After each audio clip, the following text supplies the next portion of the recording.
નમસ્કાર મિત્રો, આજે આપણે ધાધરનો આયુર્વેદિક મલમ બનાવીશું. તેના માટે આપણે વીછડા એટલે કે વાઘ નખ લેવાના છે, જે આપણને નદી કે તળાવના કિનારે મળી રહેશે. સૌપ્રથમ આપણે વાઘ નખને તેના છોડથી અલગ કરી લેવાના છે. વીછડાને અલગ કર્યા બાદ તેને આવી રીતે સળગાવી લેવાના છે.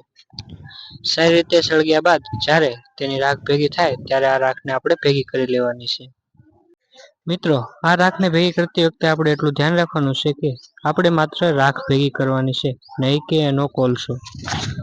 એટલા માટે આપણે વીછડા સળગી જાય ત્યારબાદ તેને એક છાવણીની મદદથી છાળી લેવા જોઈએ, જેનાથી કોલસો ઉપર રહે અને રાખ નીચે બેસી જાય. બળેલા વીછડાને એક છાવણીની મદદથી છાળ્યા બાદ તેની રાખને આપણે એક ડીશમાં ભેગી કરી લેવાની છે. હવે આ ભેગી કરેલી રાખમાં આપણે થોડુંક ટોપરાનું તેલ ઉમેરીશું. ટોપરાનું તેલ ઉમેર્યા બાદ તેને સારી રીતે મિક્સ કરી લઈશું. હવે ટોપરાનું તેલ મિક્સ કરેલી પેસ્ટને આપણે એક નાની એવી ડબ્બીમાં ભરી લઈશું. આવી રીતે આપણો ધાધરનો મલમ તૈયાર છે. જો મિત્રો તમને અમારી માહિતી સારી લાગી હોય તો અમારી ચેનલને લાઈક, શેર અને સબસ્ક્રાઈબ કરવાનું ના ભૂલતા.